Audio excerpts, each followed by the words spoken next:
And welcome back, everybody, to more readings of the Divine Comedy.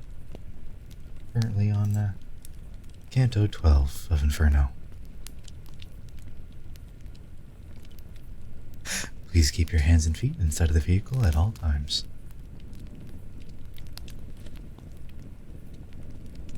The place that we had reached for our descent along the bank was alpine, but reclined upon that bank world to repel all eyes. Just like the toppled mass of rock that struck because of earthquake or eroded props, the adage on its flank, this side of Trent, where from the mountaintop from which it thrusts down to the plain, the rock is shattered so that it permits a path for those above. Such was the passage down to that ravine, and at the edge above the cracked abyss, there lay outstretched in the infamy of Crete, conceived within the counterfeited cow, and, catching sight of us, he bit himself, like one whom fury devastates within. Turning to him, my sage cried out, "Perhaps you think this is of the Duke of Athens here, who, in the world above, brought you to your death. Be off, you beast. This man who comes has not been tutored by your sister. All he wants in coming here is to observe your torments." Just as the bull that breaks loose from its halter, the moment it receives the fatal stroke, cannot run but plunges back and forth. So did I see the Minotaur respond, and my alert guide cried, "Run towards the pass. It is better to descend while he's berserk." And so we made our way across that heap of stones, which often moved beneath my feet because my weight was somewhat strange for them. While climbing down, I thought, he said, "You wonder, perhaps, about that fallen mass, washed over by the inhuman rage I have just quenched. Now, I would have you know, the other time that I descended into lower hell, this mass of boulders had not yet collapsed. But if I reason rightly, it was just before the coming of the one who took from Dis the highest circle's splendid spoils, that, on all sides, the steep and filthy valley had trembled so. I thought the universe felt love, by which, as some believe, the world has often been converted into chaos. And at that moment, here as well as elsewhere, these ancient boulders toppled in this way. But fix your eyes below upon the valley, for now we near the stream of blood, where those who injure others violently boil. O blind cupidity and insane anger, which goad us on so much in our short life, then steep us such grief eternally." I saw a broad ditch bent into an arc so that it could embrace all of the plain, precisely as my guide had said before. Between it and the base of the embankment raced files of centaurs who were armed with arrows, as in the world above they used to hunt. On seeing us descend, they all reined in, and, after they had chosen bows and shafts, 3 of their number moved out from their ranks. And still, far off, one cried, What punishment do you approach as you descend the slope? But speak from there. If not, I draw my bow." My master told him we shall make reply only to Chiron. When we reach his side, your hasty will has never served you well.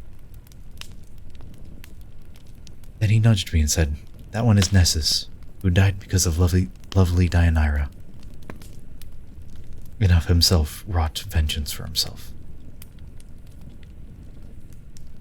And in the middle, gazing at his chest, is the mighty Chiron, tutor of Achilles. The third is Pholus, he who was so frenzied. And many thousands wheel around the moat, their arrows aimed at any soul that thrusts above the blood more than its guilt allots. By now we had drawn near those agile beasts. Chiron took out an arrow. With the notch, he parted his beard back upon his jaws. When he'd uncovered his enormous mouth, he said to his companions, "Have you noticed how he who walks behind moves what he touches? Dead souls are not accustomed to that."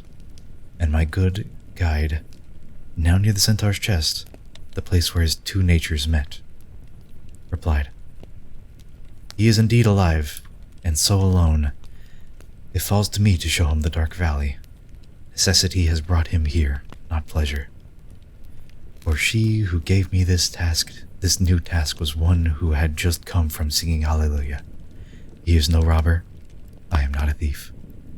But by the power that permits my steps to journey on so wild a path, give us one of your band to serve as our companion. And let him show us where to ford the ditch, and let him bear this man upon his back, for he is no spirit who can fly through the air.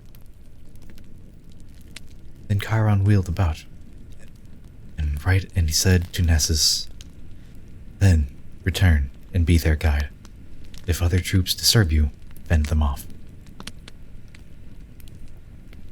Now, with our faithful escort, we advanced along the blood-red, boiling ditch's banks, beside the piercing cries of those who boiled.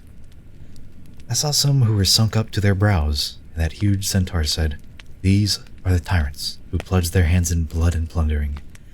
Here they lament their ruthless crimes. Here are both Alexander and the fierce Dionysus, who brought such years of grief to Sicily. That brow with hair so black as Lino. The other one, that other there, the blonde one, is Obizo of Este. He who was indeed undone, within the world above, by his fierce son." Then I turned to the poet, and he said, "Now, let him be your first guide, me your second." A little further on, the centaur stopped, above a group that seemed to rise above the boiling blood, as far as up their throats.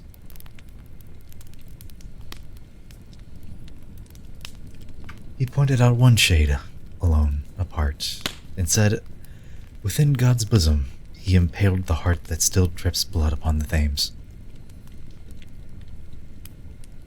The Thames. Then I caught sight of some who kept their heads and even their full chests above the tide, among them many who I recognized. And so the blood grew always shallower until it only scorched the feet, and here we found a place where we could ford the ditch. "Just as you see that, on this side, the brook continually thins," the centaur said. So I should have you know the rivulet. Along the other side will slowly deepen its bed, till it reaches once again the depth where tyranny must make lament. And there divine justice torments Attila, he who was such a scourge upon the earth, and Pyrrhus and Sextus to eternity. It milks the tears that boiling brook unlocks from the Rainier of Corneto. Rainier Pazzo. Those two who'd waged such war upon the high roads. Then he turned round and crossed the ford again.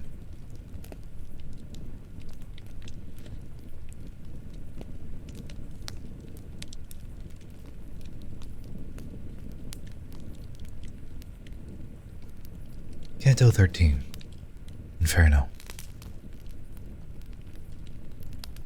Nessus had not reached the other bank when we began to make our way across a wood on which no path had left its mark. No green leaves in that forest, only black. No branches straight and smooth, but gnarled and knotted. No fruits were there, but briars bearing poison. Even those savage beasts that roam between Cesena and Corneto, beasts that hate tilled lands, do not have holts so harsh and dense. This is the nesting place of the foul harpies, who chased the Trojans from the Strophides, with sad foretelling of their future trials. Their wings are wide, their necks and faces human. Their feet are taloned, their great bellies feathered. They utter their laments on the strange trees. And my kind master then instructed me, "Before you enter further, know that now you are within the second ring, and shall be here until you reach the horrid sand. Therefore look carefully. You'll see such things as would deprive my speech of all belief." From every side I heard the sound of cries, but I could not see any source for them, so that, in my bewilderment, I stopped. I think that he was thinking that I thought so many voices moaned among the trees from people who had been concealed from us. Therefore, my master said, if you would tear a little twig from any of these plants, the thoughts you have will also be cut off. Then I stretched out my hand a little way, and from a great thorn bush I snapped off a branch, at which his trunk cried out, "Why do you tear me?" And then, when it had grown more dark blood, it asked again, "Why do you break me off? Are you without all sentiment of pity? We once were men, and now are arid stumps. Your hand might well have shown us greater mercy had we been nothing more than the souls of serpents.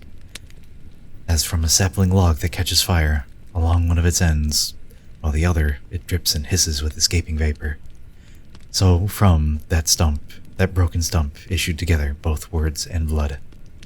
At which I let the branch fall, and I stood like one who was afraid. My sage said, wounded soul, if earlier he had been able to believe what he had only glimpsed within my poetry, then he would have not have set his hand against you. But its incredibility made me urge him to do a deed that grieves me deeply. But tell him who you were, so that he may to make amends, refresh your fame within the world above, where you can still return. To which the trunk, your sweet speech draws me so that I cannot be still. And may it not oppress you if I linger now and talk. I am the one who guarded both the keys of Frederick's heart, turned them, locking and unlocking them with such dexterity that none but I should share his confidence. And I was faithful to my splendid office, so faithful that I lost both sleep and strength. The whore who never turned her harlot's eyes away from Caesar's dwelling, she who was the death of all and vice of every court, inflamed the minds of everyone against me. And those inflamed, then so aflamed Augustus that my delighted horrors turned to sadness.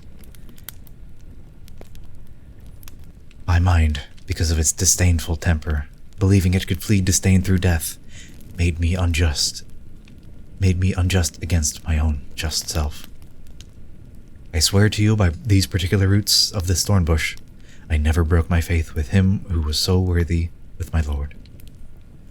If one of you returns to the world, then let him help my memory, which still lies prone beneath the battering of envy. The poet waited briefly, and then he said to me, since he is silent, do not lose this chance, but speak, and ask what you would want to know.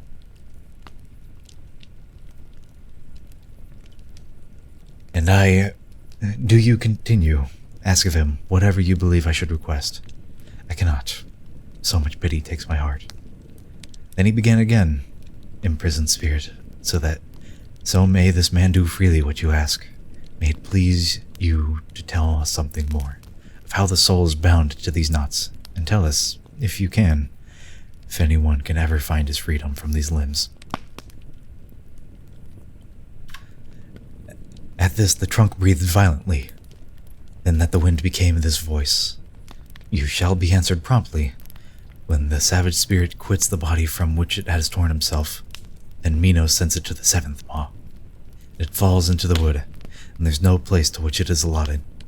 But whatever fortune has flung that soul, that is the space where, even as a grain of spelt, it sprouts.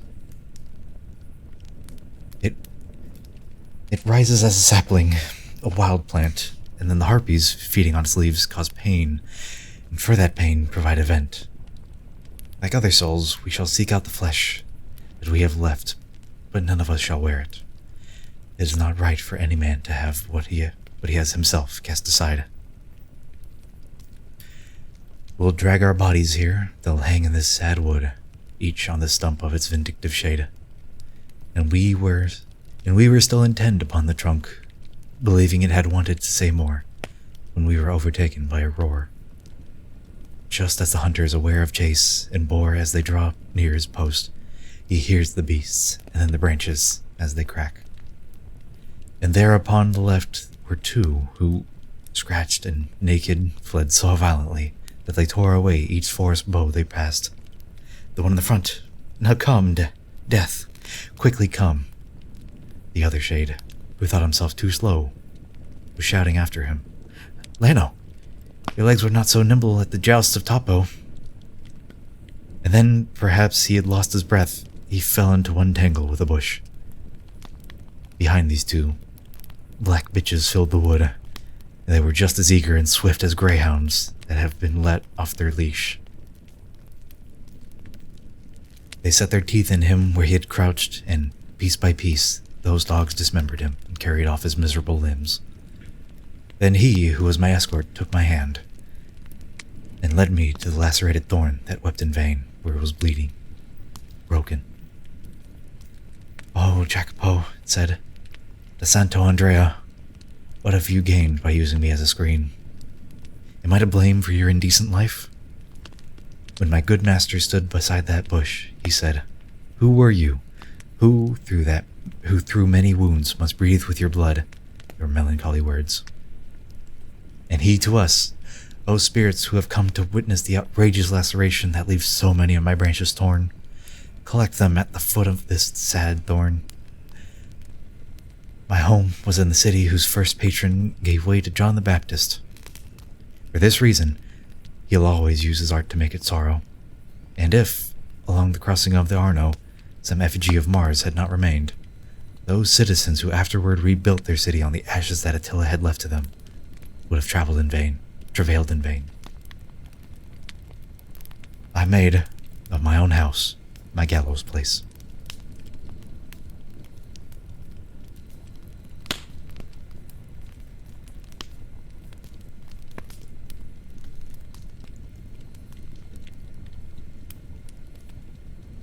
Canto 14, Inferno.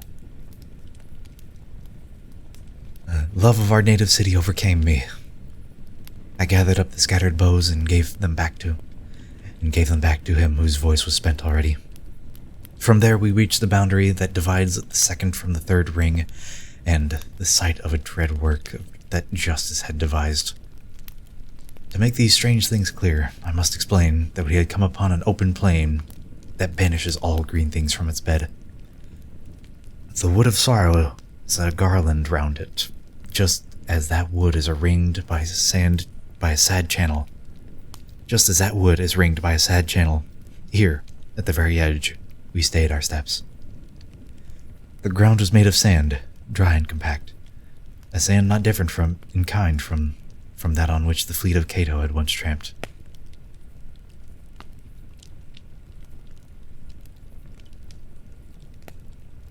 O vengeance of the Lord, how you should be dreaded by everyone who now can read whatever was made manifest to me.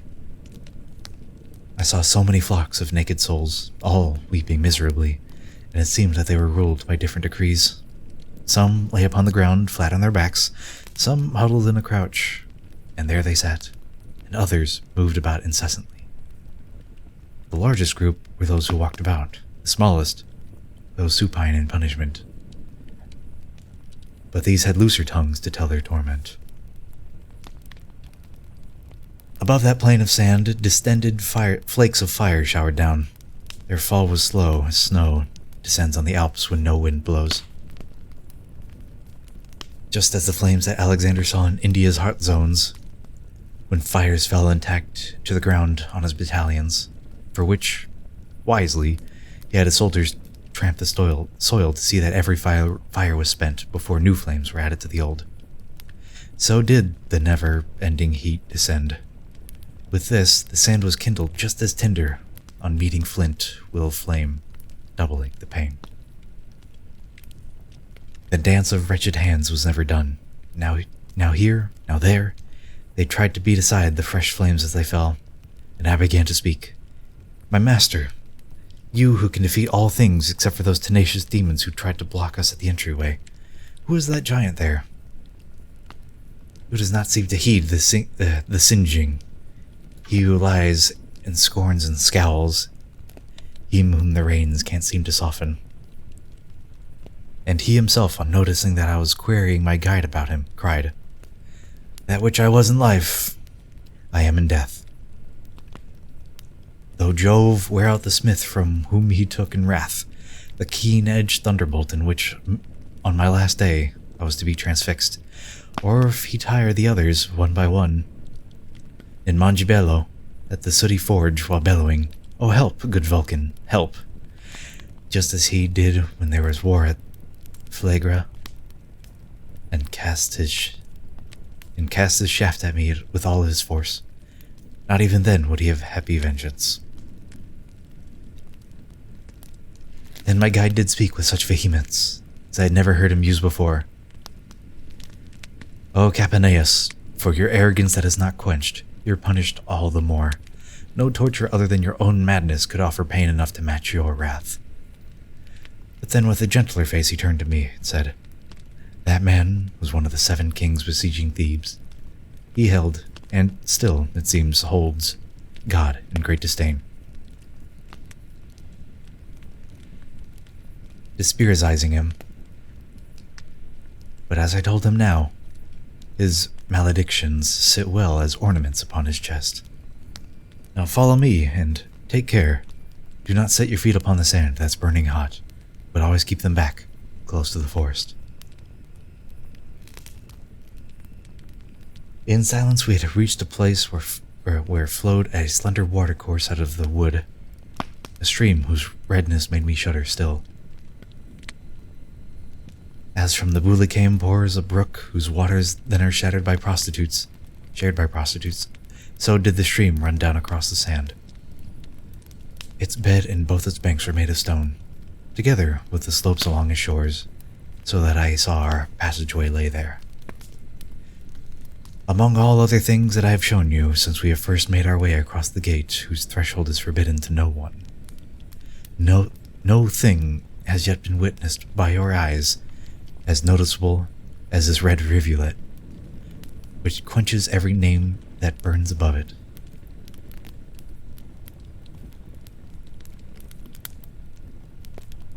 These words were spoken by my guide. At this I begged him to bestow the food for which he had already given me the craving. "A devastated land lies in the mid-sea, a land that is called Crete," he answered me. "Under its king, the world once lived chastely. Within that land there was a mountain blessed with leaves and waters, and they called it Ida. But it is withered now, like some old thing. It was once chosen as a trusted cradle by Rhea for her son, to hide him better when he cried out. She had her servants clamor. Within the mountains is a huge old man who stands erect, his back turned towards Damietta, and looks at Rome if it were his mirror. The old man's head is fashioned of fine gold.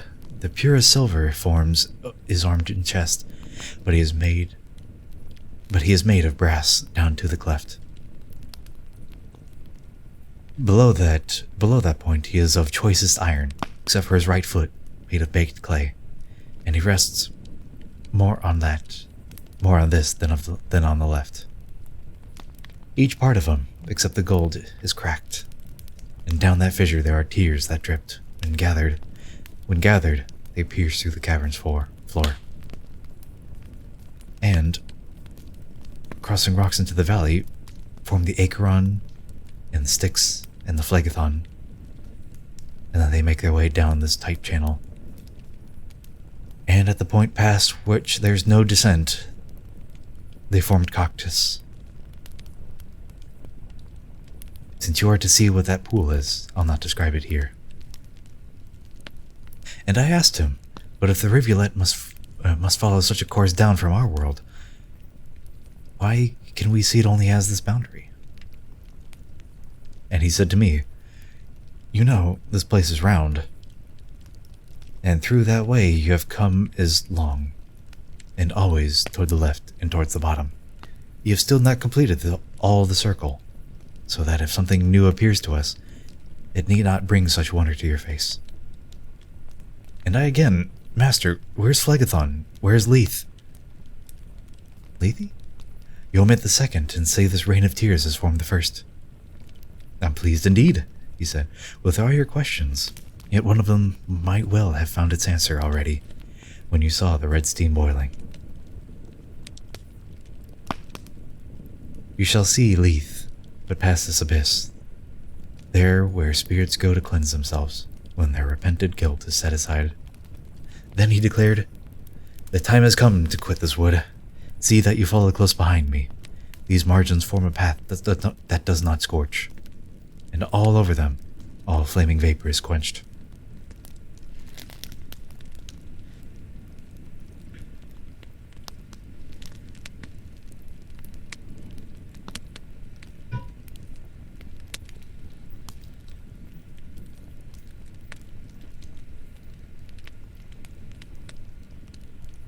Canto 15, Inferno.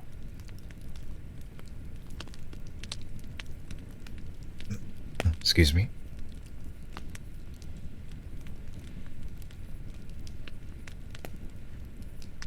Now one of the hard borders bears us forward. The river mists form shadows overhead and shields the shores and water from the fire. Just as between the Wissant and the Bruges, the Flemings in terror of the tide that floods toward them, they built a wall of dikes to daunt the sea.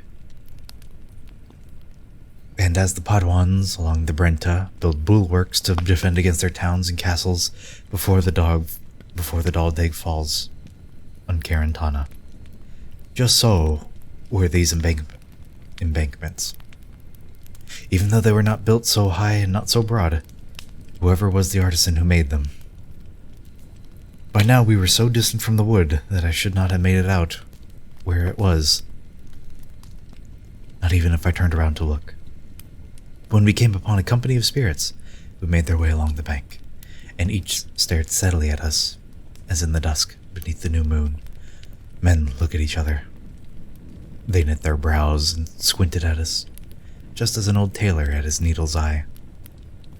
When that family looked harder, I was recognized by one, who took me by the hem and cried out, "This is marvelous!" That spirit having stretched his arm towards me, I fixed my eyes upon his baked brown features so that the scorching of his face could not prevent my mind from recognizing him. And lowering my face to meet his face, I answered him, "Are you here, Ser Brunetto?"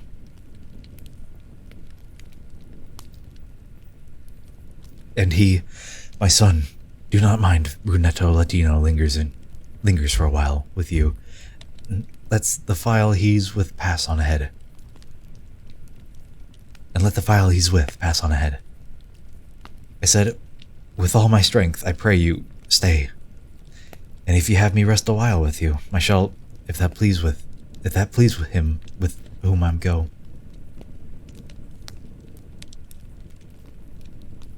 "O son," he said, "whoever of this flock stops but a moment stays 100 years and cannot shield himself when fire strikes. Therefore move on. Below, but close, I'll follow, and then I shall rejoin my company, who go lamenting their eternal sorrows." I did not dare to leave my path for his own level, but I walked with head bent low, as does a man who goes in reverence. And he began, "What destiny or chance has led you here below before your last day came? And who is he who shows the way?"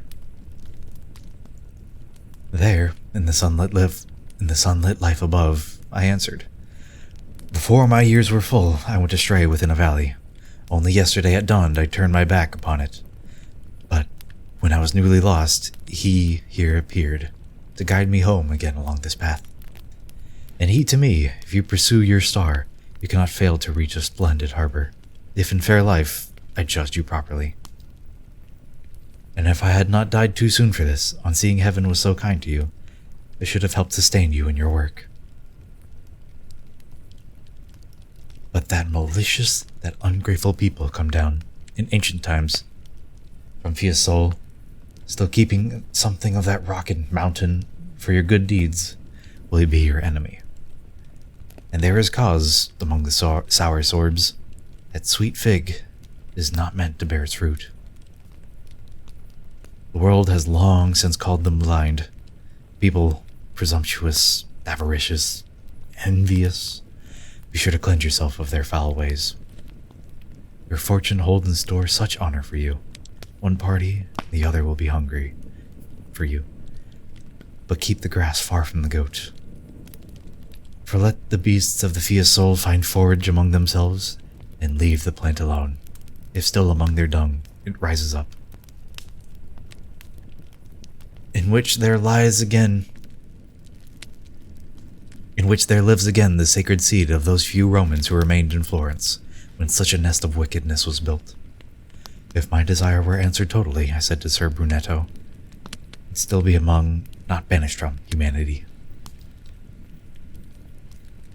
Within my memory is fixed, and now moves me, your dear, their kind, paternal image when, in the world above, from time to time you taught me how man makes himself eternal.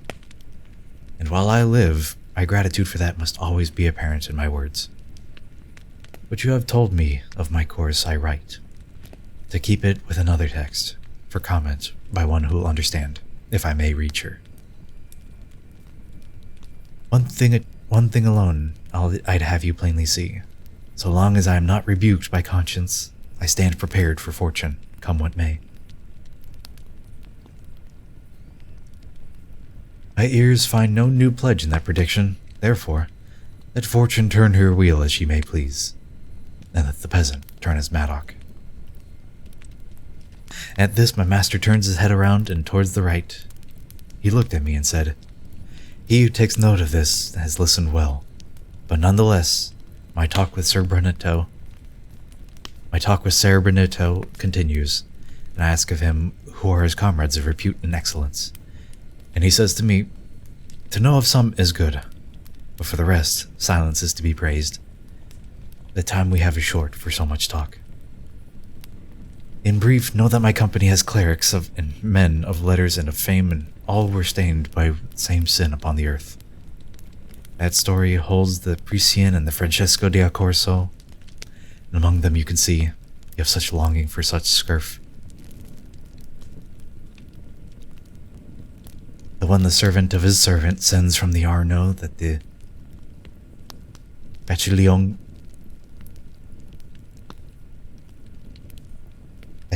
banks, and there he left his tendons strained by sin. I would say more, but both my walk and my words must not be longer, for beyond, I see new smoke emerging from the sandy bed. Now people come with whom I must not be. Let my tesoro, in which I still live, be precious to you, and I ask no more.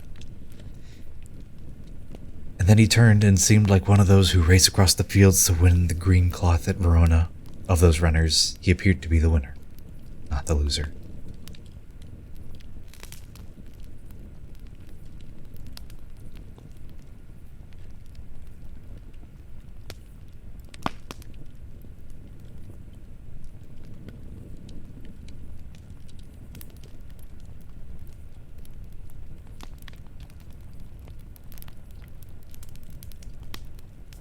Canto 16, Inferno. No sooner had I reached a place where one could hear a murmur, like a beehive's hum, of waters as they fell into the next circle, when, setting out together, 3 shades ran, leaving another company that pressed beneath the rain of bitter punishment. They came to us, and each of them cried out, Stop! You, who by your clothing seem to be someone who comes from our indecent country. Ah me, what wounds I saw upon their limbs, wounds new and old, wounds that flame seared, and pains me still as I remember it. When they cried out, my master paid attention. He turned his face towards me, and then he said, Now wait. To these one must show courtesy. And were it not the nature of this place for shafts of fire to fall, I'd say that haste was seemlier for you than those 3. As soon as we stood still, they started up their ancient wail again, and when they reached us, they formed a wheel, all 3 of them together, as champions, naked, will always do, each studying the grip that serves him best before the blows and wounds began to fall, while wheeling so. Each one made sure his face was turned to me, so that their necks opposed their feet in one uninterrupted flow. And if the squalor of this shifting sand together with our baked and barren features makes us in our request contemptible, One said, "Then may our frame incline your mind to tell us who you are, whose living feet can make their way through hell with such assurance. He in whose steps you see me tread, although he must now wheel about both peeled and naked, was higher in degree than you believe. He was the grandson of the good Gualdrarda, and Guido Guerra was his name. In life his sword and his good sense accomplished much. The other, who, behind me, tramples sand. Oh. Tegayo Aldobrandi, one whose voice should have been heeded in the world above. And I, who share this punishment with them, was Jacopo Restiscucci. Certainly, more than all else, my savage wife destroyed me. If I had a shield and shelter from the fire, I should have thrown myself down there among them. I think my master would have sanctioned that. But since that would have left me burned and baked, my fear won out against the good intention that made me so impatient to embrace them. Then I began, "Your present state has fixed, not scorn, but sorrow in me, and so deeply that it will only disappear slowly." As soon as my lord spoke to me with words that made me understand what kind of men were coming towards us, men of worth like yours. For I am of your city, and with fondness I have always told and heard the others tell both your actions and your honored names. I leave the gall and go for the sweet apples that I was promised by my truthful guide. But first I must descend to the center. So may your soul long... Nope. Pardon me again. So may your soul long lead your limbs, and may your fame shine after you, he answered them. Tell us if courtesy and valor still abide within our city, as they did when we were there, or have they disappeared completely? For Guglielmo Borsieri, who only recently had come to share our torments, and goes there with our companions, has caused much affliction with his words. Newcomers to the city and quick gains have brought excess and arrogance to you, O Florence, and you weep for it already. So I cried out with face upraised. The three looked at each other when they heard my answer, as men will when they heard my answer, as men will stare when they have heard the truth. If you can always offer a reply so readily to others, said all three, then happy you who speak at will so clearly. So if you can escape these lands of darkness and see the lovely stars on your return, when you repeat with pleasure, I was there, be sure that you remember us to men. At this they broke their wheel, and as they fled, their swift legs seemed to be no less than wings. The time it took for them to disappear, more brief than time it takes to say amen. And so my master thought it right to leave. I followed him. We'd only walked a little when roaring water grew so near to us we could hardly have heard each other speak. And even as the river that is the first to take its own course eastward from Mount Viso along the left flank of the Apennines, which up above is called the Acquachetta.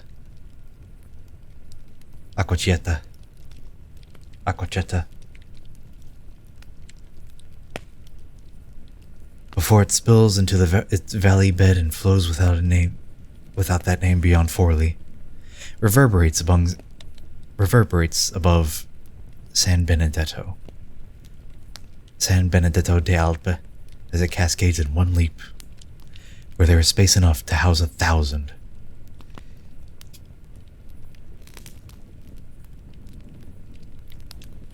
So did we hear that blackened water roar as it plunged down a steep and craggy bank, enough to deafen us in a few hours.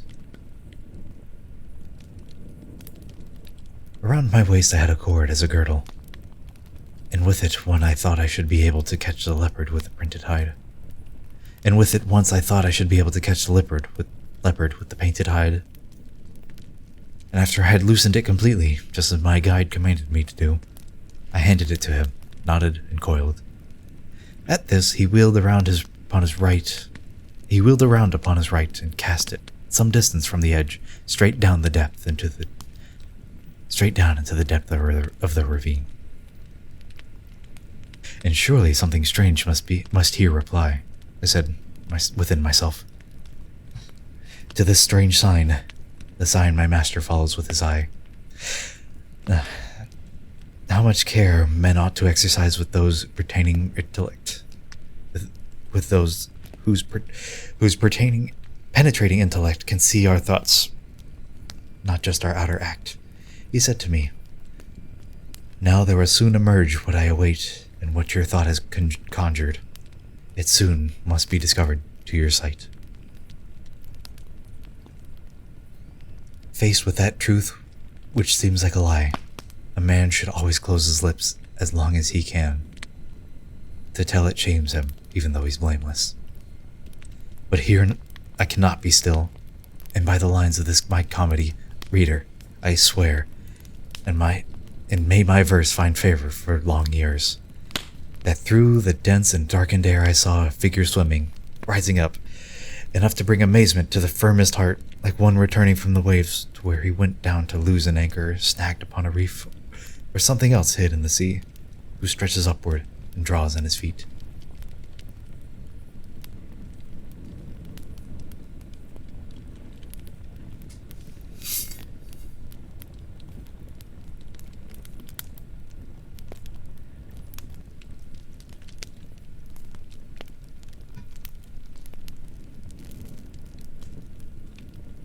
Canto 17, Inferno. Behold the beast who bears the pointed tail, who crosses mountains, shatters weapons, walls. Behold the one whose stench fills all the world. So did my guide begin to speak with me, and then he signaled him to come ashore, close to the end of the stone passageways. And he came on, that filthy effigy of fraud, and landed with his head and torso, but did not draw his tail onto the bank. The face he wore was that of a just man. So gracious was his features' outer semblance, and all his trunk, the body of a serpent. He had 2 paws with hair up to the armpits. His back and chest, as well as both of his flanks, had been adorned with twining knots and circlets.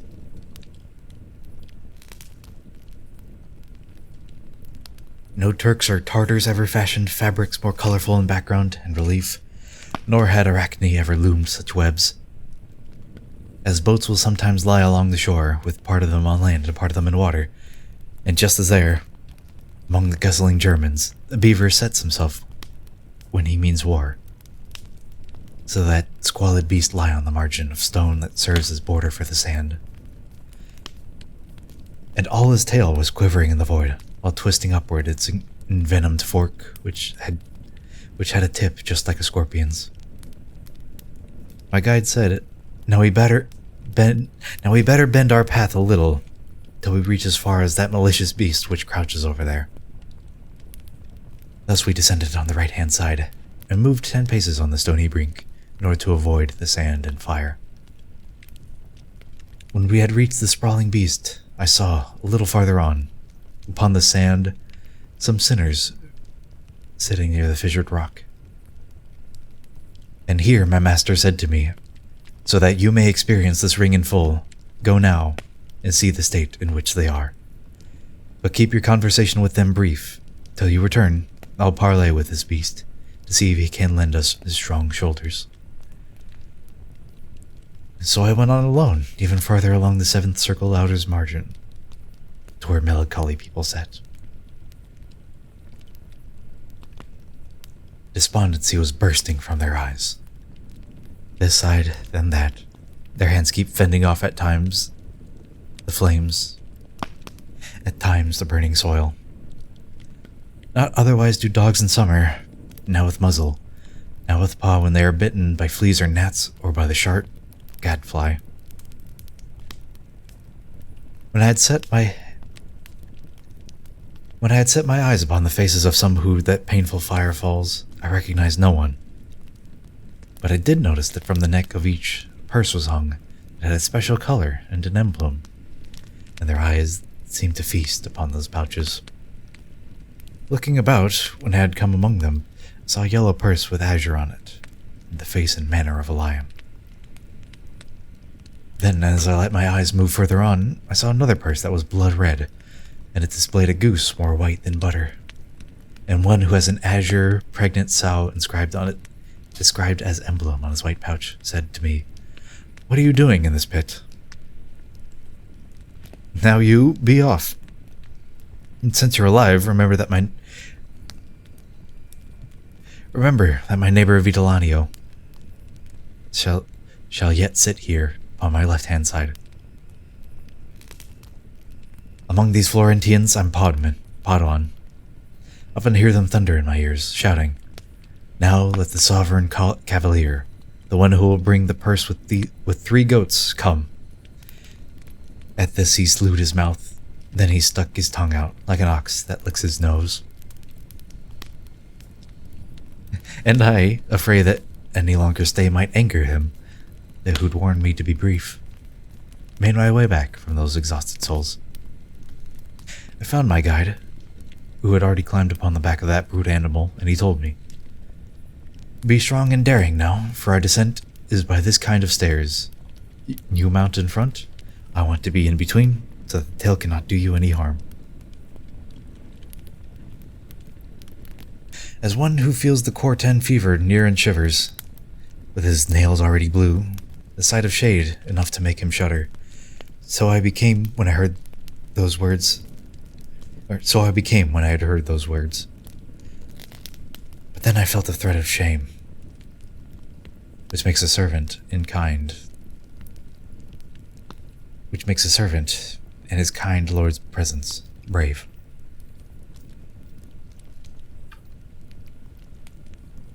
I settled down on those enormous shoulders. I wish to say, yet my voice did not come as I thought, 'See that you hold me tight.' But he who, other times, in other dangers, sustained me just as I had mounted, clasped me with his arms and propped me up and said, 'Now, Gurion, move on. Take care to keep your circles wide and your landings slow. Remember the new weight you're carrying.' Just like a boat that, started from its moorings, moves backward, so that beast took off. And when he felt himself completely clear, he turned his tail to where his chest had been, and having stretched it, moved it like an eel, and where his paws he gathered in the air.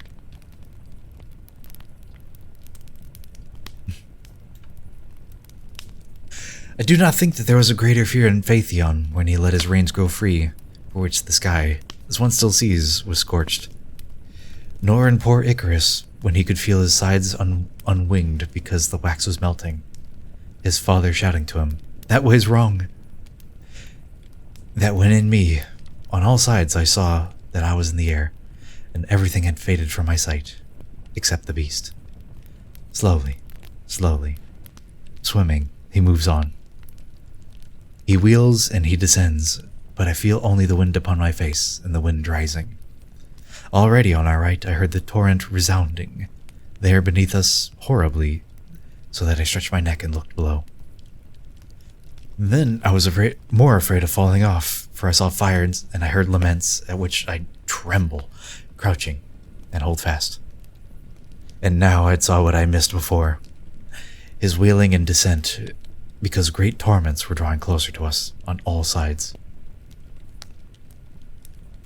Just as a falcon long upon the wing, who, seeing neither lure nor bird, compels the falconer to cry, "Ah, me, you fall!" descends, exhausted, in 100 circles where he had once been swift, and sets himself, embittered and enraged, far from his master. Such, at the bottom of the jagged rock, was Gurion, when he had set us down, and once our weight was lifted from his back, he vanished like an arrow from a bow.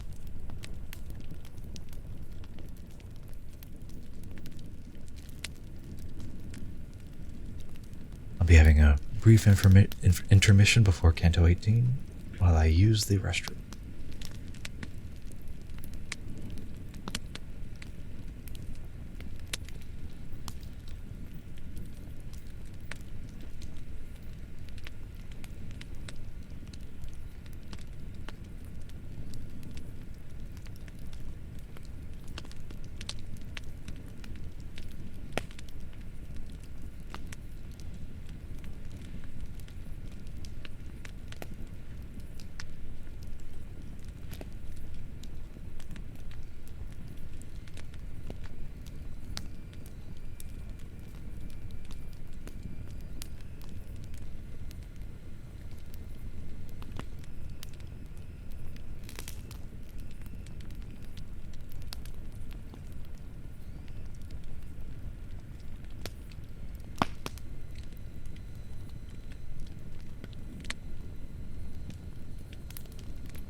Canto 18, Inferno.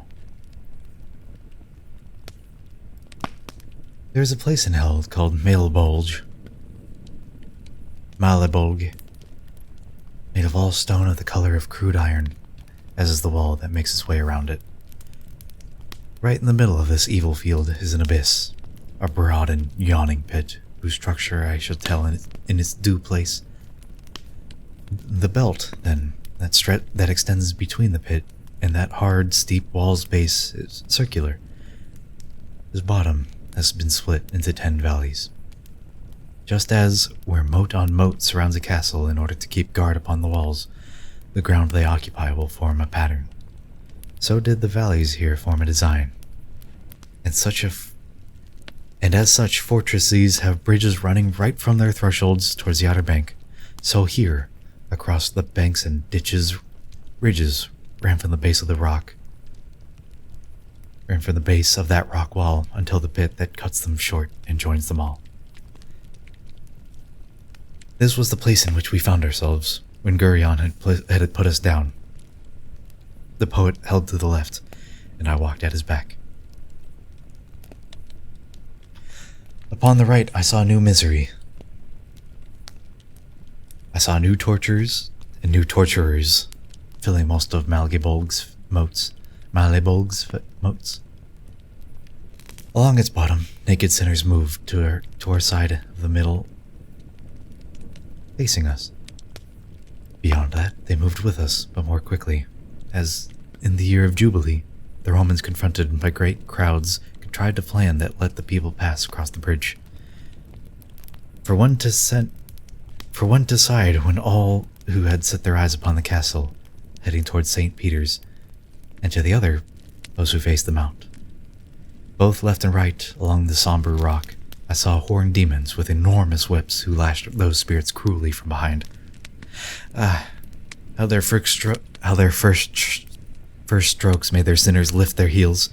Indeed, no sinner waited for a second stroke to fall, or for a third. And as I moved ahead, my eyes met those of someone else. Suddenly I said, I was not spared the sight of him before. And so I stayed my steps to study him. My gentle guide had stopped together with me, gave me leave to take a few steps back. That scourged soul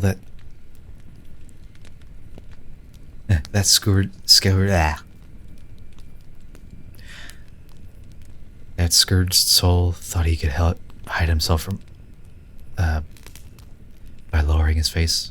It helped him a little, for I said, "You who cast your eyes upon the ground, if these your features are not false, you must be Venedico Gaccianemico. What brings you to sauces so piquant?" And he to me, "I speak unwillingly, but your plain speech, that brings the memory of the old world to me, is what compels me, for it was I who led Gisola Bella, to do just as the Marquise would have her do, however they retell that filthy tale.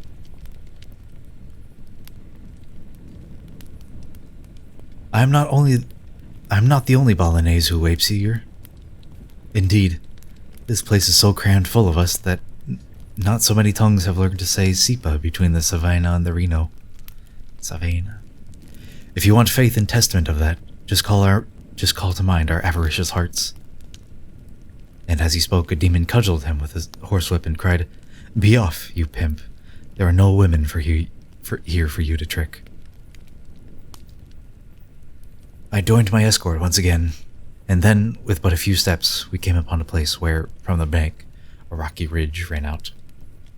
We climbed quite easily along that height, and turning right upon its jagged back, we took our leave of those eternal circlings.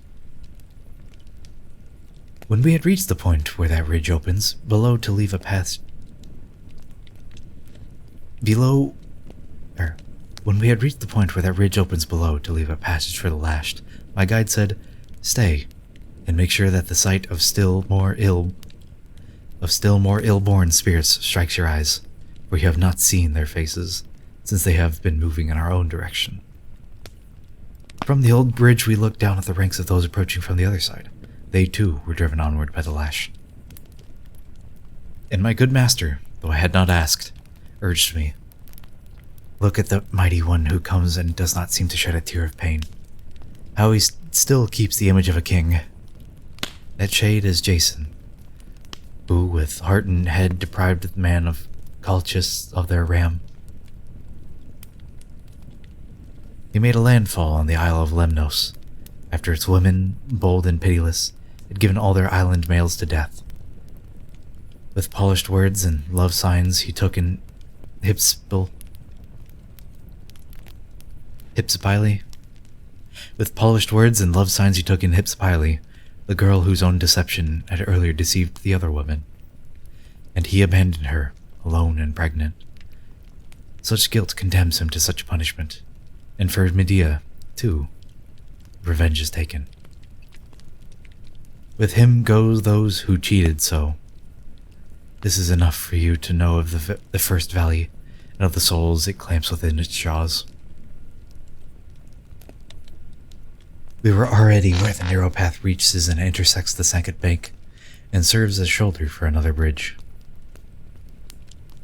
We heard the people whine in the next pouch, and heard them as they snorted with their snouts.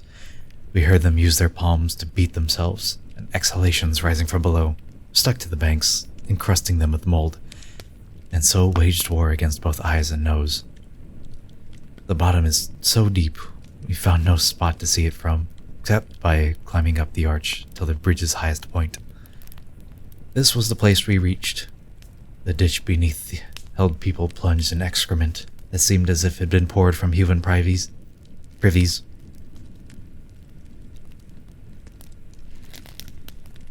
And while my eyes searched that abysmal sight, saw one with a head so smeared with shit one could not see if he were lay or cleric.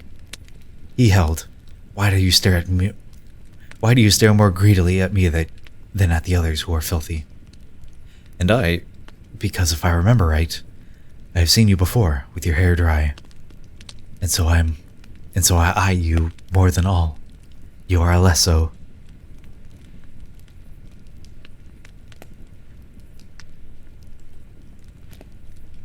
You are Alessio Interminei of Luca.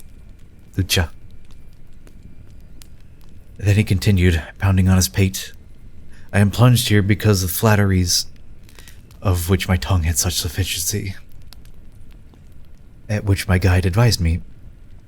See you thrust your head a little farther to the front, so that your eyes can clearly glimpse the face of that bedraggled Harridan who scratches at himself with shit-filled nails, and now she crouches, and now she stands upright. That is Thais, the harlot who returned her lover's question. Are you very grateful to me by saying, yes, enormously? And now our sight has had its fill of this. And now our sight has had its fill of this.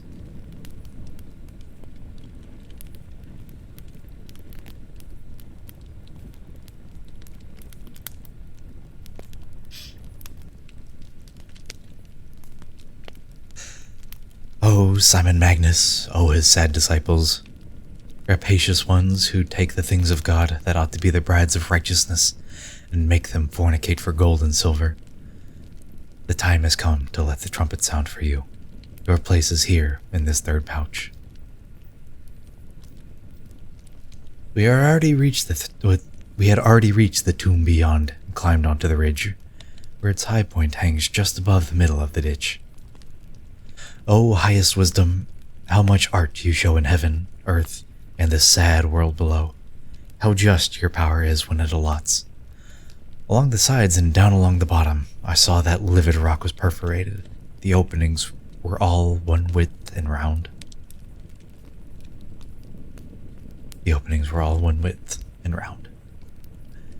They did not seem to me less broad or more than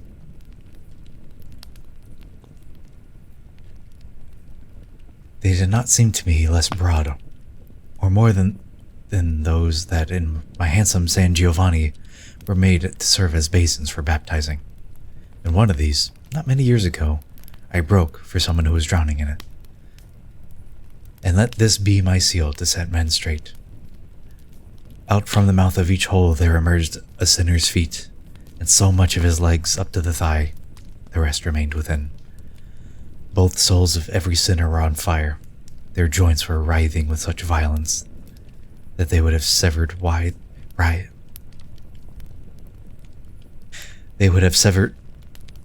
withes of ropes and grass. As flame on oily things will only stir along the outer surface, so there, too, that fire made its way from heels to toes. "Master," I said, "who is that shade who suffers and quivers more than all of his other comrades? That sinner who is licked by redder flames?"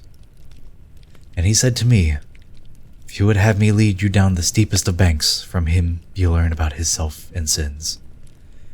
And I, "What pleases you will please me too. You are my lord. You know I do not swerve from what you will. You know what is unspoken." At this we came upon the fourth embankment. We turned around, keeping to the left, descended into the narrow, perforated bottom. My good lord did not let me leave his side till he brought me to that hole that held the sinner who lamented with his legs.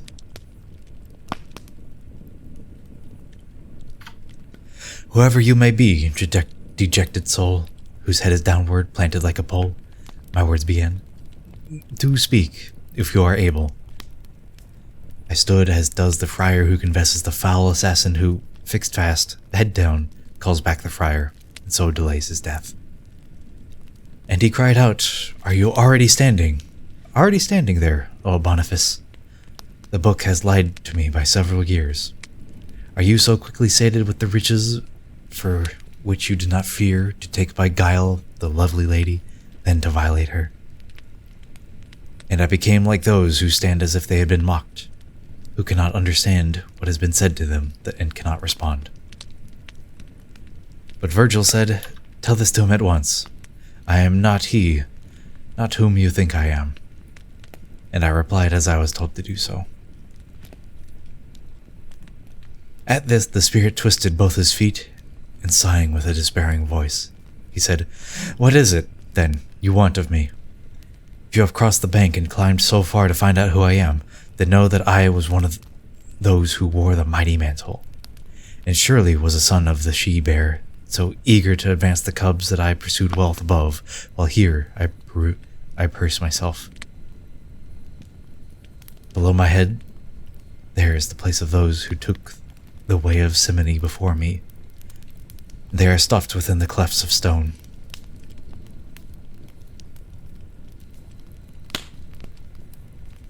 I, too, shall yield my place and fall below when he arrives, the one for whom I had mistaken you when I was quick to question. But I have baked my feet a longer time, have stood like this upon my head than he is to stand planted here with scarlet feet. For after him, one uglier in deeds will come, a lawless shepherd from the west, worthy to cover him and cover me. He'll be a second Jason, of whom we read in the Maccabees. Just as Jason's king was soft to him, so shall the king of France be soft to this one. And I do not know if I were too rash here. I answered so. Then tell me now, how much gold did our Lord ask that St. Peter give to him before he placed the keys within his care? Surely the only thing he said was, "Follow me." And Peter and the others never asked for gold or silver when they chose Matthias to take the place of the transgressing soul. Stay as you are, for you are rightly punished, and guard with care the money got by evil that made you so audacious against Charles. And were it not I am still prevented from by reverence for those exalted keys that you had held within the happy life, I'd utter words much heavier than these, because your avarice afflicts the world. It tramples on the good, lifts up the wicked. You shepherds, the evangelist had noticed when he saw her who sits upon the waters and realized she fornicates with kings. She who was born with 7 heads and had the power and support of the 10 horns, as long as virtue was her husband's pleasure. You'd made yourself a god of gold and silver. How are you different from the idolaters? Save that they worship one and you 100. Ah, Constantine, what wickedness was born, not from your conversion, from the dower that you bestowed upon the first rich father? And while I sang such notes to him, whether it was his indignation or his conscience that bit him, it kicked hard with both his souls. I do indeed believe it pleased my guide. He listened always with such satisfied expression to the sound of those true words. And then he gathered me in his arms, and, when he had me fast against his chest, where he had climbed down before, climbed upward now. Nor did he tire of clasping me until he brought me to the summit of the arch that crosses from the 4th to the 5th rampart. And here he gently set his burden down, gently, because the ridge was rough and steep, would have been a rugged pass for goats. From there, another valley lay before me.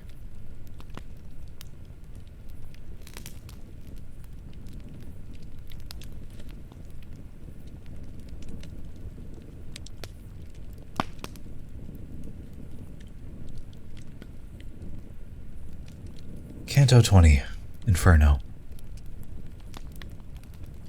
I must make verses of new punishment, and offer matter now for Canto 20 of this first canticle of the submerged. I was already well prepared to stare below, into the depths that was disclosed, where tears of anguished sorrow bathed the ground. And in the valley's circle I saw souls advancing, mute and weeping at the pace that, in our world, holy processions take. As I inclined my head still more, I saw that each, amazingly, appeared contorted between the chin and where the chest begins. They had their faces twisted towards their haunches and found it necessary to walk backwards because they could not see ahead of them.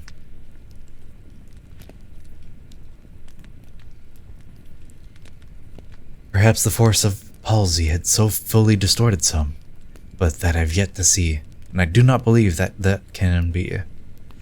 May God so let you, reader, gather fruit from what you had read, and now think for yourself, how could I ever keep my own face dry when I beheld our image so nearby and so awry that tears, down from my eyes, bathed the buttocks, running down the cleft?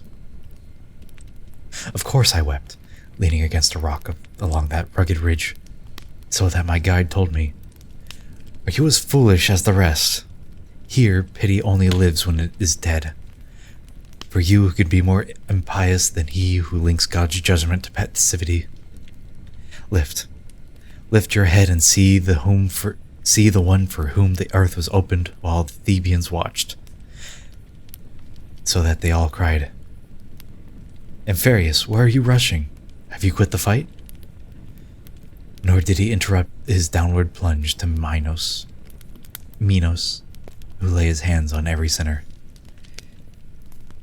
See how he has made a chest out of his shoulders, and since he wanted to see ahead, he looks behind and walks a backwards path. And here see Tiresias,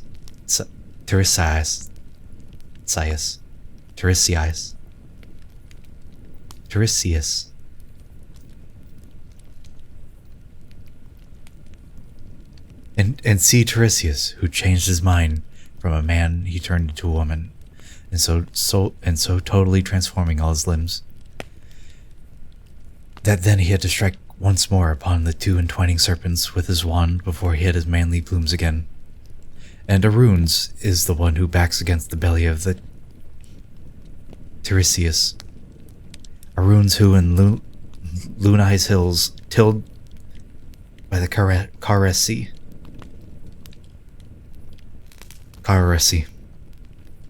who lived below, had as his home a cave among white marbles from which he could gaze at the stars and sea with unimpeded view. And she who covers up her breasts, which you can't see with her disheveled locks, who keeps all of her hairy parts to the far side, was Manto. who had searched through many lands, then settled the place where I was born. On this, I'd have you hear me now. I'd have you hear me now a while. When Manto's father took his leave of life, and Bacchus' city found itself enslaved, she wandered through the world for many years. High up in lovely Italy, beneath the Alps that shut in Germany above Tirolo, lies a lake known as Benaco. Benaco? 1,000 springs and more, I think, must flow out of the waters of that lake to bathe Pennino, Garda, Valcamonisa. And at its middle is a place where the bishops of Verona, Brescia, Trento, may bless if they should chance to come this way. Peschiera, strong and handsome fortress built to face against the Brescians, and the Bergamask stands where the circling shore is at its lowest. There, all the waters that cannot be held within the bosom of the Benaco fall, to form a river running through green meadows. No sooner has a stream begun to flow than it is called the Mincio, not Benaco, until the Governolo, where it joins the Po. It has not flowed far before it finds flat land, and there it stretches out to form a fen that in summer cannot be times be fetid. And when she passed that way, the savage virgin saw land among the middle of the swamp, untilled and stripped of its inhabitants. And there, to flee all human intercourse, she halted with her slaves to ply her arts, and there she lived. And there she lived. There left her empty body. And afterward, the people of those parts collected at that place, because the marsh surrounding it on all sides made it strong. They built a city over her dead bones, and after her who first picked that spot, they called it Mantua. They cast no lots.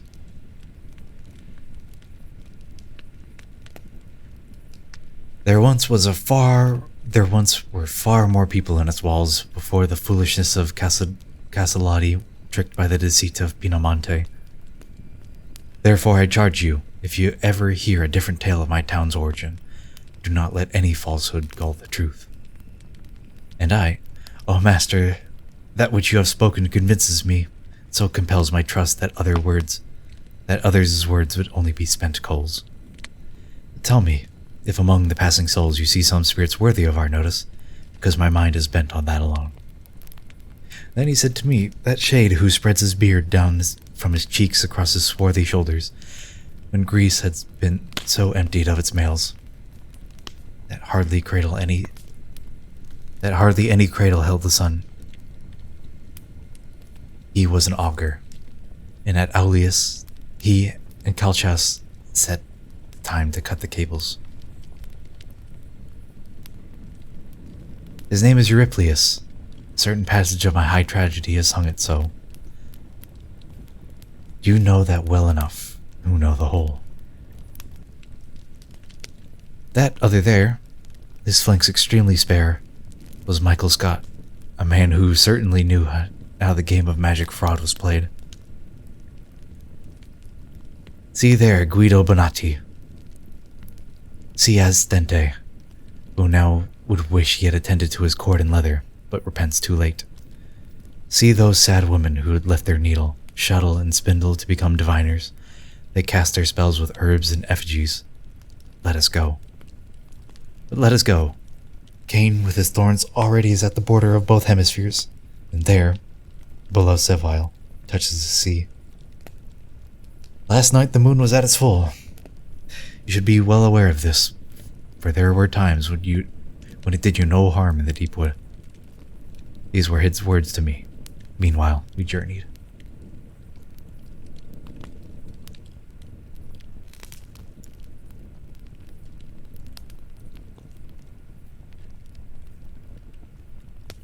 Canto 21, Inferno. We came along from one bridge to another, talking of things my comedy is not concerned to sing. We held fast to the summit, then stayed our steps to spy the other cleft of Malibolg, and other vain laments, I saw that it was wonderfully dark. As in the arsenal of the Venetians, all winter long, a stew of stinky pitch boils up to the patch their sick and tattered ships that cannot sail.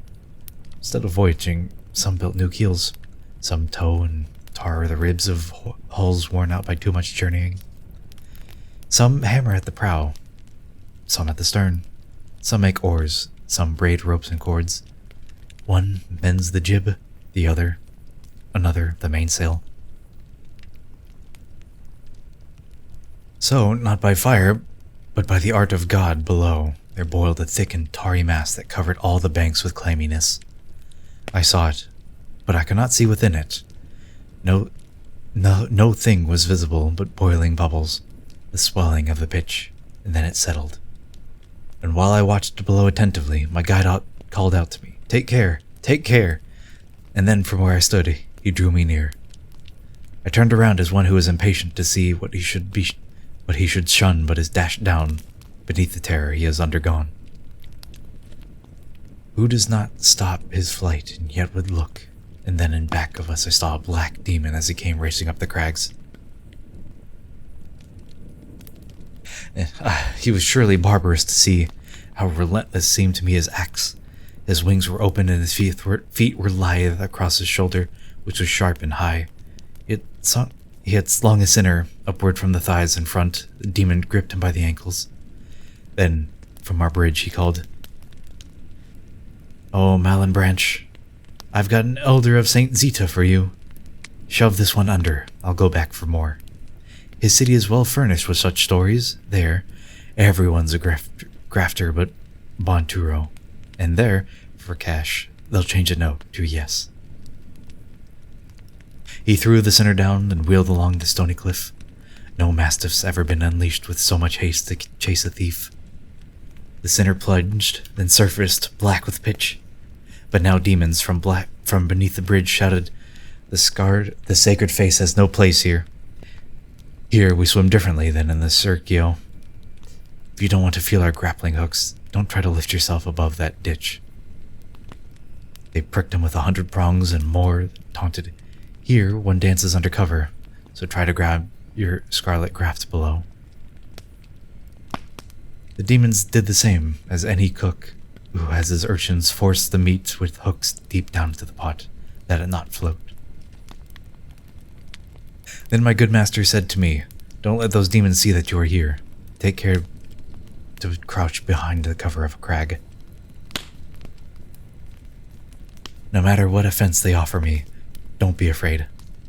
I know how they think these things go. I've had to face such fracases before." When this was said, he moved beyond the bridgehead, and on the 6th embankment, he had needed to show his imperturbability.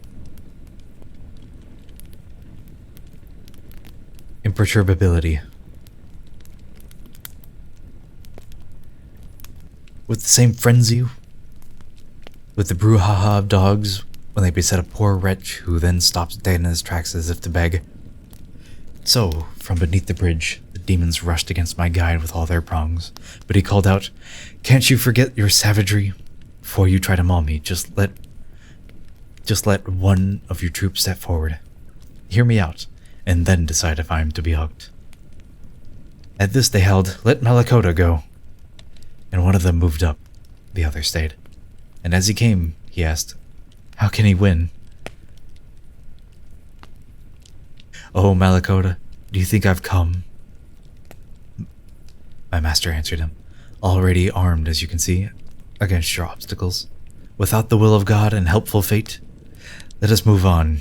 It is the will of heaven for me to show this wild way to another." At this, the pride of Malakota fell. This prong dropped to his feet. He told his fellows, "Since that is the way things stand, let us not wound him." My guide then spoke to me. "Oh, you who crouch bent low among the bridge's splintered rocks, you can feel safe, and now return to me." At this I moved and quickly came to him. The devils had edged forward, all of them. I feared that they might fail to keep their word. And just so I saw the infantry when they marched out. Under safe conduct from Caprona, They trembled when they passed their enemies. My body huddled closer to my guide. I did not let the demons out of sight. The looks they cast at us were less than kind. They bent their hooks and shouted to each other, "And shall I give it to him on the rump?" And all of them replied, "Yes, let them have it." But Malakota, still in conversation with my good guide, turned quickly to his squadron and said, "Be still, Scarmilion, still."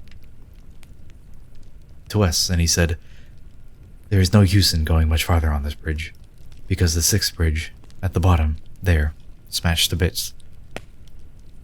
Yet if you two still want to go ahead, move up and walk along this rocky edge nearby. Another bridge will form a path." 5 hours from this hour yesterday, 1,266 years have passed since that roadway was shattered here. I'm sending 10 of mine out there to see if any sinner lifts his head for air. Go with my men. Go with my men. There's no malice in them. Step forward, Alicino, Calcabrina. Then he began to say, "And you, Cagnazzo, and Barbaricia, who can lead the 10. Let Libi Cocho go.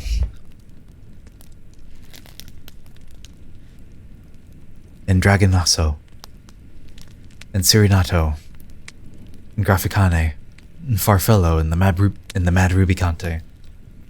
Search all of those, the clammy stew of pitch. Search all around the clammy stew of pitch. Keep those two safe and sound till the next ridge that rises without break across the dens." "Ah, me, what is this, master, that I see?" I said.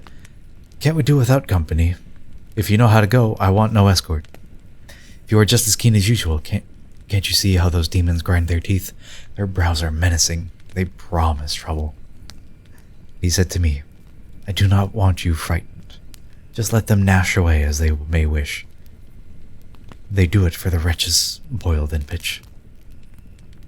They turned around along the left-hand bank, but first each pressed his tongue beneath his teeth as a signal for their leader, Barbaricia. And he had made a trumpet of his ass.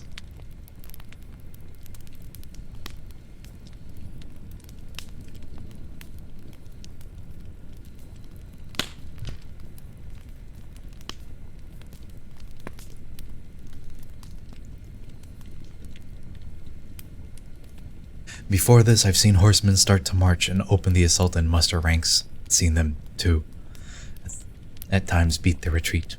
And on your land, O Aretines, I've seen rangers and raiding parties galloping, the clash of tournaments, the rush of jousts, now done with trumpets, now with bells, and now with drums, and now with signs from castle walls, with native things and with imported ware. But never yet have I seen horsemen, or seen infantry, or ship that sails by signal, or of land or star move to such strange a bugle. We made our way together with 10 demons. Ah, what ferocious company, and yet in church with saints, with rotters in the tavern. But I was all intent upon the pitch, to seek out every feature of the pouch, and of the people who were burning in it. Just as the dolphins do, with arched back, they signal to the seamen to prepare for tempest, that their vessel may be spared. So here, from time to time, to ease his torment, some sinner showed his back above to the surface, then hid more quickly than a lightning flash. And just as on the margin of a ditch, frogs crouch, their snouts alone above the water, so as to hide their feet and their plump flesh, so here on every side the sinners crouched, but faster than a flash. When Barbaricia drew near, they plunged beneath the boiling pitch. I saw, my heart still shudders in recall, one who delayed, just at times a frog is left behind while others dive below. and Graficane, who was closest to him, then hooked him by his pitch-entangled locks and hauled him up. He seemed to me an otter. By now I knew the names of all those demons. I'd paid attention when the fiends were chosen. I'd watched as they stepped forward one by one. Oh, Rubicante, see you set your talons right into them so that you can flay his flesh, so that those cursed ones cry out together. And I, my master, if you can, find out what is the name of that unfortunate who's fallen victim to his enemies. My guide, who then drew near that sinner's side, asked him to tell of his birthplace. He replied, "My homeland was the kingdom of Navarre. My mother, who had had me by a wastrel, destroyer of himself and his possessions, had placed me in the service of a lord. Then I was in the household of the worthy King Thibault. There I started taking graft. With this heat I pay reckoning for that. And Serato, from whose mouth there bulged to the right and left 2 tusks like a wild hog's, then let him feel how one of them could mangle. The mouse had fallen with evil cats, but Barbaricia clasped him in his arms and said, 'Stand off there while I fork him fast.' And turning towards my master, then he said, 'Ask on if you would learn some more from him before one of the others does him in.' At which my guide, 'Now tell, among the sinners who hide beneath the pitch, are any others Italian?' And I have just left one who was nearby there. And would I were still covered by the pitch as he is hidden, for then I had no fear of hook or talon. And Libicocho said, 'We have been too patient,' and with his grapple, grabbed him by the arm and ripping, carried off a hunk of flesh. But Drahignazzo also looked as if to grab at his legs, at which their captain wheeled and threatened all of them with raging looks. When they had grown somewhat less tumultuous, without delay, my guide asked if that one who had his eyes still fixed upon his wounds, who was the one you had left to come ashore, unlucky, as you had just said before. He answered, Fra Gomita of Gilura, who was a vessel fit for every fraud. He had had his master's enemies in hand, but handled them in ways that pleased them all. He took their gold and smoothly let them off, as he himself said, and in other matters, he was a sovereign, not a petty swindler. His comrade there is Don Michel Zanch of Logodoro, and their tongues are never too tired to talk of their Sardinia. Ah, me, see that one who grinds his teeth. If I were not afraid, I'd speak some more, but he is getting set to scratch my scarf. And their great marshal, facing Farfaleo, who was so hot to strike, he rolled his eyes, said, "Get away from there, you filthy bird. If you perhaps would like to see or hear that sinner, terrified, began again. Lombards or Tuscans, I can fetch you some, but let the Malebranche stand aside, so that my comrades need not fear their vengeance. Remaining in this very spot, I shall, although alone, make 7 more appear, when I have whistled, as has been our custom, when one of us has managed to get out." At that, Codnazo lifted up its snout and shook his head and said, "Just listen to that trick by which he thinks he can drive back." To this, he, who was rich in artifice, replied, "Then I must have too many tricks, if I bring greater torment to my friends." This was too much for Alicino, and, despite the others, he cried out, "If you dive back, I shall not gallop after you, but beat my wings above the pitch. We'll leave this height, with the embankment as a screen. We'll see if you, alone, can handle us. Oh, you who read, hear now of this new sport." Each turned his eyes upon the other shore. He first, who had been most hesitant before. That Navarrese, in the nick of time, had planted his feet upon the ground. Then, in an instant, he jumped and freed himself from their commander. At this, each demon felt the prick of guilt, and most, he who had led his band to blunder, so he took off and shouted, "You are caught!" But this could help him little. Wings were not more faster than fear. The sinner plunged right under. The other, flying up, lifted his chest. Not otherwise the wild duck when it plunges precipitously when the falcon nears, and then, exhausted, thwarted, flies back up.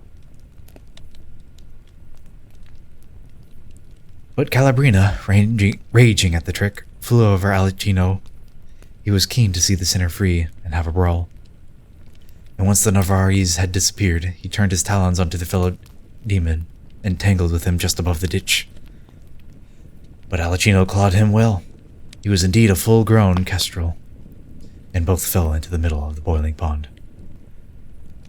The heat was quick to disentangle them, but there was still no way they could get out. Their wings were stuck, enmeshed in glue-like pitch. And Barbarisha, grieving with the rest, sent four to fly out to the other shore, with all their forks, speedily enough on this side.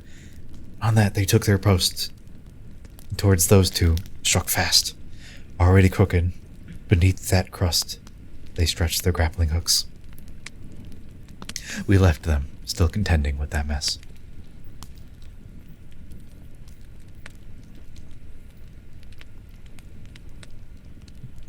Some real Looney Tunes.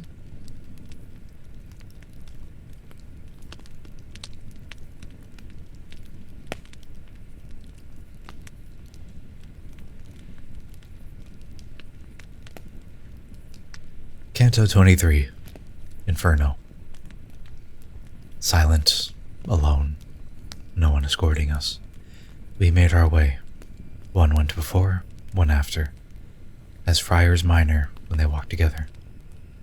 The present fracas made me think of Aesop, that fable where he tells about the mouse and the frog, for near and nigh, not much close, then are that fable and this incident. If you compare with care how each begins, and then compare the endings that they share.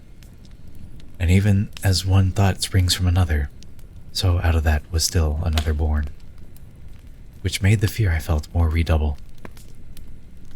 I thought, because of us they have been mocked, and this inflicted so much hurt and scorn that I am sure that they feel deep indignation.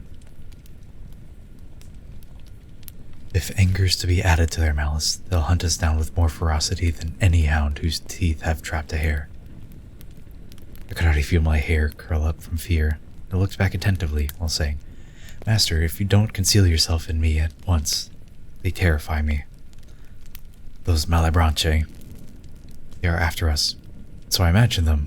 I hear them now." And he said to me, "Were I a leaded mirror, I could not gather in your outer image more quickly than I have received your inner. For even now your thoughts have joined my own. In both our acts and aspects we are kin. With both our minds I have come to one decision. If that right bank is not extremely deep, we can descend into the other moat, and so escape from that imagined chase."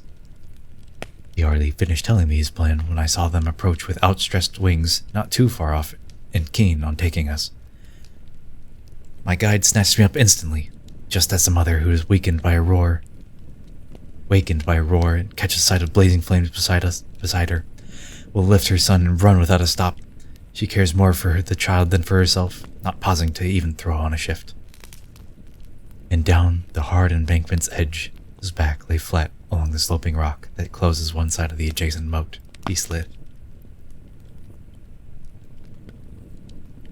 No water ever ran so fast along a sluice to turn the wheels of a land mill. Not even when the flow approached the paddles. As did my master race down that embankment while bearing me with him upon his chest. Just like a son, and not like a companion. His feet have scarcely reached the bed that lies along the deep below, that those 10 demons were on the edge above us. But there was nothing to fear, for that high providence that willed them For that high providence that willed them ministers of the fifth ditch denies them the power to leave it. Below that point, we found a painted people who moved about with lagging steps and circles, weeping with features tired and defeated. And they were dressed in cloaks with cowls so low they fell before their eyes, that same cut that's used to make their clothes for Clooney's monks. Outside, these cloaks were gilded and they dazzled, but inside they were all full of lead, so heavy that Frederick's capes were straw compared to them. A tiring mantle for all eternity.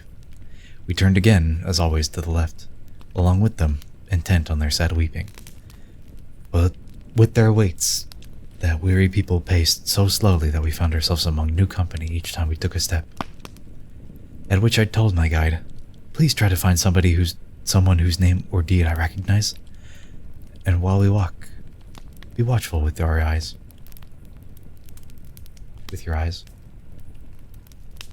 But with their weights, that weary people paced so slowly that we found ourselves among new company.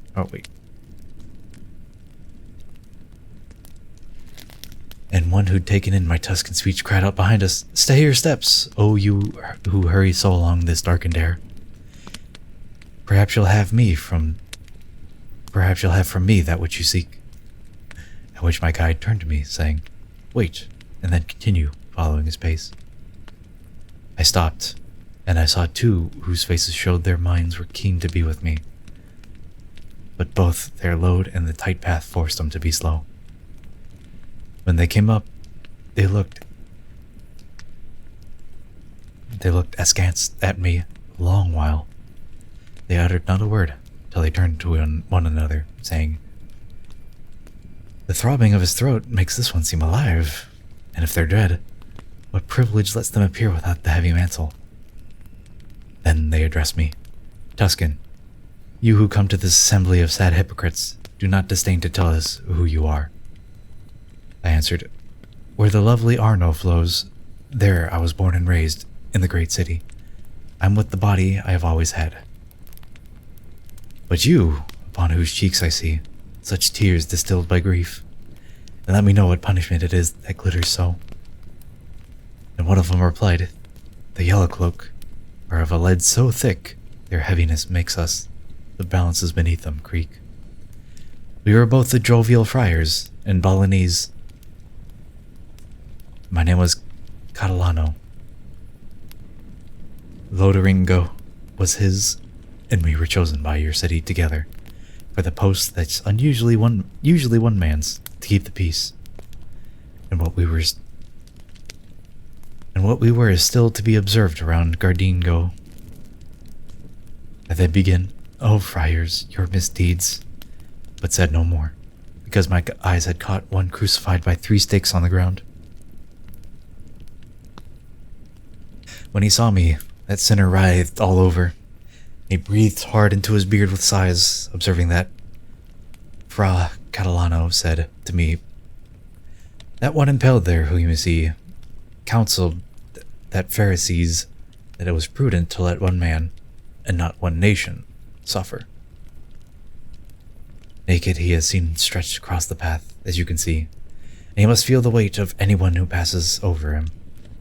Like torment in this ditch afflicts both his father-in-law and others in that council, which for the Jews had seeded so much evil." Then I saw Virgil stand amazed above that one who lay stretched out upon a cross so squalidly in his eternal exile. And he addressed the friar in this way, If it does not displease you, if you may, tell us if there's some passage on the right."